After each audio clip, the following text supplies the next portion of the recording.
अच्छा, अब जो है हम आते हैं आइडियल सोल्यूशन के कुछ कैरेक्टरिस्टिक्स को हम डिस्कस करेंगे, ठीक है। इनकी कैरेक्टरिस्टिक्स की तरफ आते हैं।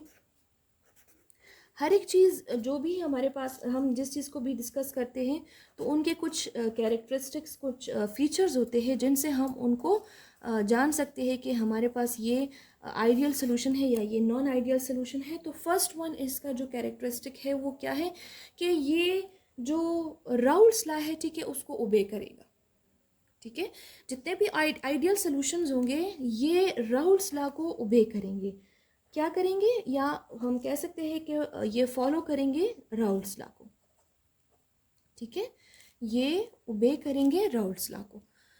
अब राउल्स लॉ का जो, इसका मतलब क्या है कि राउल्स लॉ का जो स्टेटमेंट है, ठीक है, राउल्स लॉ का जो स्टेटमेंट है वो हम डिस्कस करेंगे इंशाल्लाह नेक्स्ट क्लास में। तो जितने भी आइडियल सोल्यूशन होंगे, ठीक है, वो इस लॉ को ओबे करेंगे, इस लॉ को फॉलो करेंगे। ये लॉ जो भी स्टेटमेंट हमें देता है, जो भी ये कहता है, तो आइडियल सोल्यूशन भी वैसा ही होना चाहिए जो कि राउल्स लॉ कहेगा। अगर ऐसा नहीं होगा तो वो सोल्यूशन जो है उसको हम आइडियल सोल्यूशन नहीं कह सकते। क्लियर है? अच्छा, सेकंड कैरेक्टरिस्टिक इसका क्या है कि इसमें से नो हीट चेंज होगा, ठीक है। नो हीट चेंज इसमें से, फॉर एग्जांपल ए कंपोनेंट है प्लस बी कंपोनेंट है, ठीक है। इसने हमें मिलकर एक सोल्यूशन दिया है जो कि ए बी सोल्यूशन है, ठीक है। तो अगर ये तो कॉमन सेंस है कि अगर इसके बीच में से जो इंटरमोलिकुलर फोर्स ऑफ अट्रैक्शन है और इसके जो बीच में से इंटरमोलिकुलर फोर्स ऑफ अट्रैक्शन है, तो मॉलिक्यूल्स के आपस में जो इंटरमोलिकुलर फोर्स ऑफ अट्रैक्शन है, तो अगर ये ए जो है बी के साथ कंबाइन होगा, ये हमें ए बी सोल्यूशन देगा। तो अगर इसके इंटरमोलिकुलर फोर्स ऑफ अट्रैक्शन, इसके इंटरमोलिकुलर फोर्स ऑफ अट्रैक्शन, दोनों के intermolecular force of attraction same होंगे, तो अगर ये सोल्यूशन बनाएगा, जैसे मैंने आप लोगों को बेंजीन एंड टॉल्यूइन का एग्जांपल दिया, तो चूंकि वो भी हमारे पास क्या होगा कि उसका जो उनके जो इंटरमोलिकुलर फोर्स ऑफ अट्रैक्शन होंगे वो भी सेम होंगे, तो ना तो इसमें से कोई हीट चेंज नहीं होगा, ना तो ये एंडोथर्मिक होगा, ठीक है, और ना ही ये एक्सोथर्मिक होगा। ये क्यों? क्योंकि एक्सोथर्मिक और एंडोथर्मिक रिएक्शंस हमारे पास तब होते हैं जब इंटरमोलिकुलर फोर्स ऑफ अट्रैक्शन में चेंज आ जाता है। तो या तो एनर्जी हमें चाहिए होती है, या एनर्जी जो है वो कोई भी केमिकल रिएक्शन जो है वो रिलीज करना चाहता है, या उनको उस रिएक्शन को एनर्जी जो है वो चाहिए होती है। तो इसीलिए क्या होता है कि हीट चेंज आता है। लेकिन आइडियल सोल्यूशन के केस में तो intermolecular force of attraction pure components और सोल्यूशन के बीच में सेम होते हैं, तो इसीलिए वहाँ पे कोई भी हीट चेंज नहीं आएगा, और ना ही उसमें से नो वॉल्यूम चेंज, ना ही उसमें से कोई भी वॉल्यूम चेंज आएगा। अब वॉल्यूम चेंज क्यों आता है? ठीक है, हमारे पास अगर क्या है, इंटरमोलिकुलर फोर्स ऑफ अट्रैक्शन, जब फॉर एग्जांपल ए कंपोनेंट है, ठीक है, और प्लस बी कंपोनेंट है, अगर ये दोनों आपस में मिलकर हमें ए बी का सोल्यूशन देता है, तो अगर इसके जो इंटरमोलिकुलर फोर्स ऑफ अट्रैक्शन है, ठीक है, अगर ये दोनों आपस में मिलते हैं, कंबाइन होते हैं, और ये जो इंटरमोलिकुलर फोर्स ऑफ अट्रैक्शन है, अगर इन दोनों में कोई डिफरेंस होगा, ठीक है, अगर हम सपोज करते हैं इन दोनों में कोई भी डिफरेंस होगा, या ये वीक होंगे या ये स्ट्रांग होंगे, तो इसमें से एक्सपेंशन होगी, ठीक है, या तो इसमें से एक्सपेंशन होगी, या वो चीज़ जो है वो दोबारा से उसके मॉलिक्यूल्स आपस में कॉन्ट्रैक्ट होंगे, ठीक है, तो तभी वॉल्यूम में चेंज आएगा। लेकिन यहाँ पे तो इंटरमॉलिक्यूलर फोर्स ऑफ अट्रैक्शन जो इन दोनों के होते हैं वो सेम होते हैं।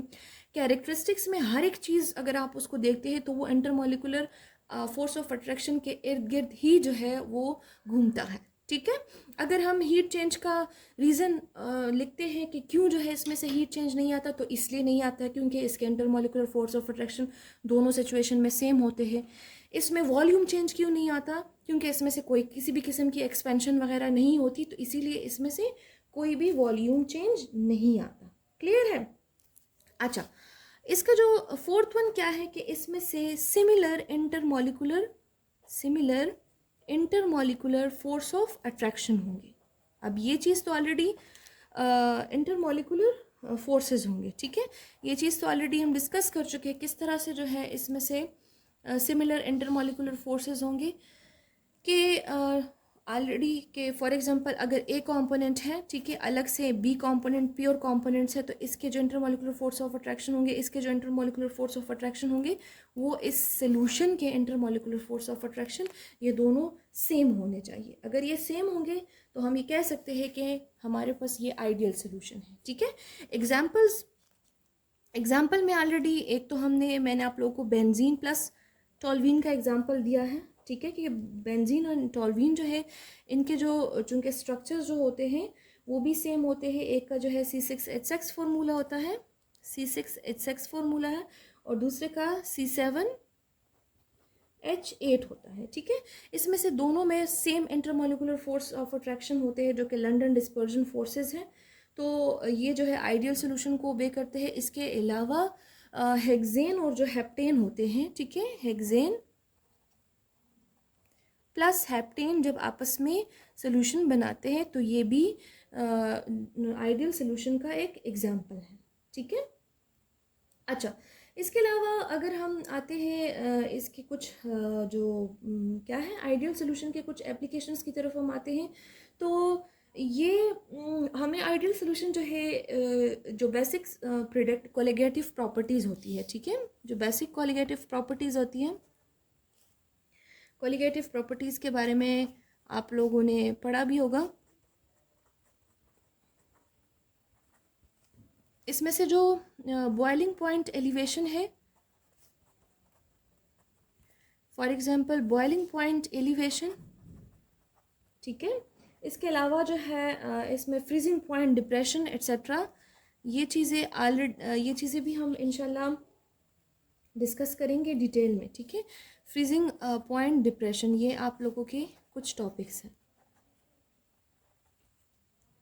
ये इसको भी हम डिस्कस करेंगे वन बाय वन। लेकिन थोड़ा सा इसको समझते हैं कि कोलिगेटिव प्रॉपर्टीज़ जो है कौन से प्रॉपर्टीज़ होते हैं। तो ये वो प्रॉपर्टीज़ होते हैं जो कि किसी भी सोल्यूशन के अंदर नंबर ऑफ सोल्यूट पार्टिकल्स पे डिपेंड करते हैं, ठीक है। फॉर एग्जांपल हम कोई भी सोल्यूशन है, इसके अंदर सोल्यूट के जो पार्टिकल्स हैं वो कितने हैं, ठीक है, ये इस चीज़ पे डिपेंड करते हैं, ना कि type of the solute particles. उन प्रॉपर्टीज़ को हम कोलिगेटिव प्रॉपर्टीज़ कहते हैं। कोलिगेटिव प्रॉपर्टीज़ कौन से प्रॉपर्टीज़ होते हैं? वो प्रॉपर्टीज़ होते हैं जो कि फॉर एग्जाम्पल सोल्यूशन के वो प्रॉपर्टीज़ होते हैं जो कि डिपेंड करते हैं कि सोल्यूट के पार्टिकल्स जो है इसकी अमाउंट कितनी है, ठीक है, इन चीज़ों पे यूजुअली वो डिपेंड करते हैं। इनका नंबर कितना है ये टाइप पे, उसकी आइडेंटिटी पे डिपेंड नहीं करते कि ये किस टाइप के मॉलिक्यूल्स हैं और क्या है क्या नहीं है, ठीक है, तो ये इन चीज़ों पे डिपेंड नहीं करते। तो जो आइडियल सॉल्यूशंस हैं इसको हम यूजुअली, चूँकि ये तो एक थ्योरेटिकल कॉन्सेप्ट है और मैंने आप लोगों से कह दिया कि इमेजनरी है, यूजुअली हम इसको जो जितनी भी कोलिगेटिव प्रॉपर्टीज़ हैं इनको फाइंड आउट करने में, जो कि बॉइलिंग पॉइंट एलिवेशन है, फ्रीजिंग पॉइंट डिप्रेशन है, किस तरह से ये हम जब ये अलग अलग टॉपिक डिस्कस करेंगे तो आप लोगों को मैं फिर साथ साथ में बता दूंगी। लेकिन यहाँ तक आप मतलब इतना इस टॉपिक में आप लोगों के लिए इतना ही ये है कि आप लोगों को पता चले कि जो आइडियल सोल्यूशन है, ठीक है, इसके एप्लीकेशंस क्या है। इसके अलावा भी इसके और भी बहुत सारे एप्लीकेशंस हैं लेकिन ये मेन है। थोड़ा सा हम इसको आप लोगों को बताती चलूँ कि हमने क्या डिस्कस किया है कि फ़िज़िकल केमिस्ट्री के बारे में, ठीक है। फ़िज़िकल केमिस्ट्री जो है वो क्या है, इसमें से हम मैटर्स को डिस्कस करते हैं मॉलिकुलर लेवल पे, एटॉमिक लेवल पे, कि इसमें डिफरेंट किस्म के केमिकल रिएक्शंस जो है वो किस तरह से होते हैं। इसके अलावा हम ये भी कह सकते हैं कि फॉर एग्जांपल केमिस्ट्री में चूँकि हम डिफरेंट किस्म के केमिकल रिएक्शंस को स्टडी करते हैं, तो जब हम इस पे फिज़िक्स के डिफरेंट लॉज अप्लाई करते हैं, डिफरेंट थ्योरीज अप्लाई करते हैं, तो ये सारी चीज़ें हम फिज़िकल केमिस्ट्री में डिस्कस करते हैं। आप लोगों के फिज़िकल केमिस्ट्री का जो फर्स्ट चैप्टर है वो है सोल्यूशन केमिस्ट्री। आप लोगों को पता है सोल्यूशन, जब भी सोल्यूशन का वर्ड आता है तो हमारे जहन में डायरेक्टली सोल्यूट एंड सॉल्वेंट वो आ जाते हैं, ठीक है, कि सोल्यूशन जो है वो मस्ट सोल्यूट एंड सॉल्वेंट से मिलकर बनता है, ठीक है। अब सोल्यूट जो है वो किस टाइप का है, सॉल्वेंट किस टाइप के होते हैं, ये सारी चीज़ें हम मतलब सोल्यूशन केमिस्ट्री में डिटेल में पढ़ते हैं कि हमारे पास दो किस्म के सोल्यूशंस होते हैं, होमोजीनियस किस तरह से है, हेट्रोजीनियस, ये सारी चीज़ें हम डिटेल में सोल्यूशन केमिस्ट्री में डिस्कस करते हैं। लेकिन यहाँ पे आप लोगों का जो फर्स्ट टॉपिक है वो आइडियल सोल्यूशन है। हम यहाँ पे आइडियल सोल्यूशन को डिस्कस कर रहे थे कि आइडियल सोल्यूशंस वो सोल्यूशंस होते हैं जो कि राउल्स लॉ को फॉलो करते हैं, राउल्स लॉ को ओबे करते हैं, राउल्स लॉ का जो स्टेटमेंट है उस पर वो फुलफिल है, ठीक है, आइडियल सोल्यूशंस। इसके अलावा हम ये भी कह सकते हैं, जिसका जो करेक्ट डेफिनेशन है कि आइडियल सोल्यूशंस वो सोल्यूशंस होते हैं कि इसके अंदर जो मॉलिक्यूल्स होते हैं, ठीक है, डिफरेंट कंपोनेंट्स होते हैं, उसके अंदर जो मॉलिक्यूल, डिफरेंट कंपोनेंट के जो मॉलिक्यूल्स होते हैं, उनके जो इंटरमॉलिकुलर फोर्स ऑफ अट्रैक्शन होंगे तो वो प्योर कंपोनेंट के सिमिलर होंगे, मतलब वो उसके साथ मैच करेंगे। किस तरह से?